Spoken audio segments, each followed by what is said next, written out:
Uncle story time, the thing scaring my sister. I'm the oldest of 3 children.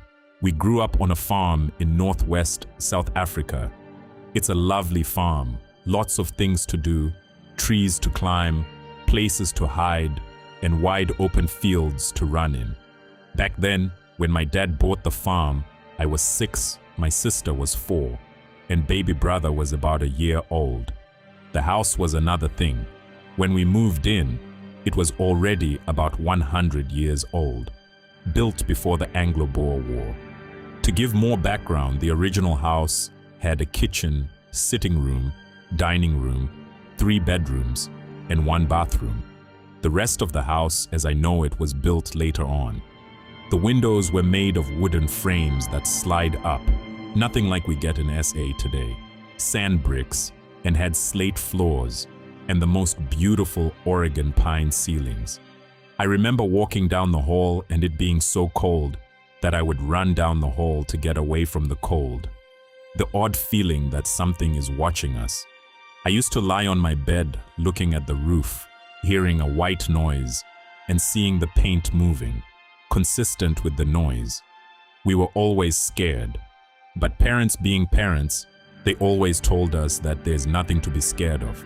A part of being scared and our family pets and some relatives not going into the older part of the house, nothing major happened. That is, until my grandmother passed of cancer. My sister and I shared a room. My bed was on the far side of the room, and her bed was right below the wooden window frame. Every single night since my gran passed, my sister would wet her bed and complain about a tummy ache. She was about 6 or 7 then.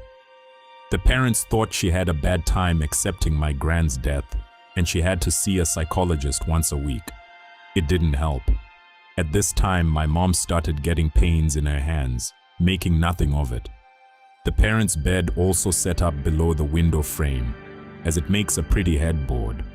Still wetting the bed, and now walking in her sleep, boiling the kettle, and making everyone a hot cup of coffee at 1 a.m. My sister was not getting better. I don't know exactly how it came about, but my sister was sent to family friends. She spent the weekend with them and never ever wet the bed. Apparently, that was the test, as their house was cleansed just a week or so back. We as kids were never told. We only learned this couple of years ago, all grown up. We kids were sent away for another weekend, spending it with our other grandparents in town. That's when my mom and dad went into a nearby town and collect an old man, a clairvoyant homeopath. He actually helped my gran before she died with her homeopathic meds. They brought the old man into our house. It apparently needed to be after dark. He said that there was a spell/thing placed on the house, the thing entering through the window above my sister's bed, doing his rounds in the house, and when he leaves, he exits through the window above my mom's bed. The thing woke my sister every night, scaring her so bad she wets herself. The thing also caused my mother the pain in her hands when he left through her window. The old homeopath went out the back door, dug a hole, and took some dirt out of the hole, placed it in a plastic bag, wish I knew what he did with it, and said that he was done. He told my parents that the thing was not placed on us as a family, but on the previous owner of the farm. My dad told the old man that the previous owner committed suicide shortly after he sold the farm. The old man said yes, he knows. That's why the thing came home. The thing did its job. Well, after the dirt was taken away, my mom's pain in her hands eased up and eventually cleared. The biggest turn was in my sister. She never wet the bed again, sleepwalked, or complained about a tummy ache. She doesn't remember anything about it though. She can't tell what it looked like or what happened when it woke her. Today, about 24 years later, the old house has been demolished and a new home has been built. We still visit there weekends, and my daughter is playing in the same trees and fields as we did. Thanks for reading. Story 2, Tiny Flat, big presence. I live in a small flat in Cape Town. Not an old flat, I believe it used to be a garage. I have been experiencing strange occurrences my whole life, but now that I have moved out of my parents' house, it seems to have increased. It could be because I'm able to just be myself. I have always been sensitive to these things, so maybe a lack of distractions has made the occurrences happen more frequently. It started with strange sounds and finding objects in different places than before, and the feeling of being watched, the usual. It wasn't until recently that I started to feel a little scared, and I'm sure it's because my fiancé and I have been going through a difficult time together, and there has been an increase in negative energy. About a month ago, I woke up from a noise that sounds like stuff being dragged across a table, got up and checked but saw nothing. Often what we do when we've had a tough week, we pull the bed into our tiny lounge and watch TV and play games until we fall asleep. We will do this for the whole weekend. The first night I was struggling to fall asleep. I was sick and had a general feeling of unease. At around 3 a.m., I heard very fast knocking on the front door. It being 3 a.m. and us living in a security complex, I figured it was just a spirit trying to tell me something. For once I was wrong, because about 10 seconds later, I woke up from a friend calling us from our backyard. Just about had a heart attack.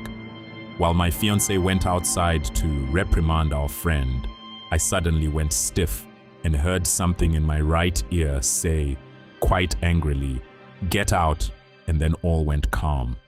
I figured I was just sleep deprived and heard something else that could have sounded similar. The next morning, I woke up and did the usual breakfast and quick cleanup. At around 2 p.m., my fiancé points to the wall and asks, "What's that?" There was a red drip on the wall, straight down.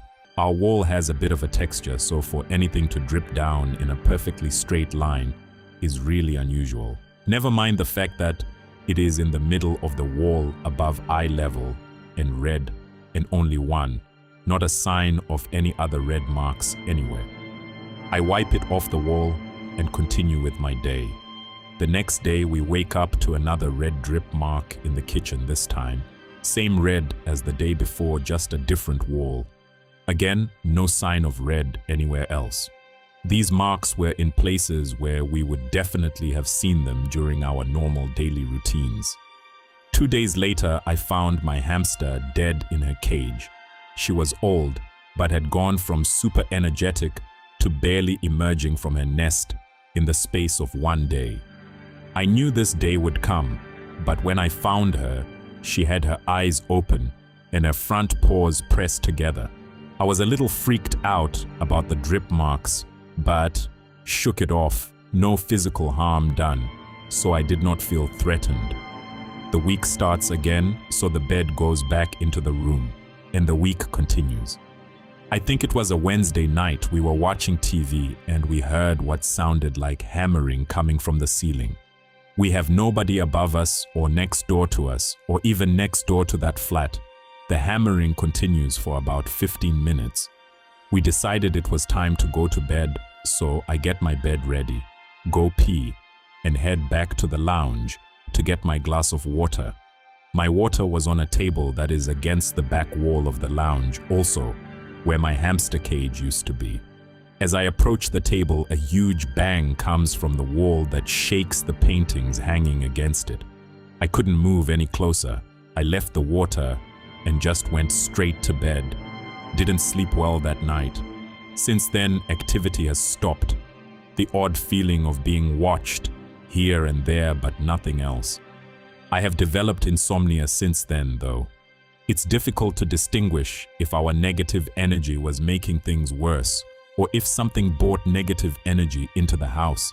It was like a cloud was hanging in our flat, which since then has been lifted.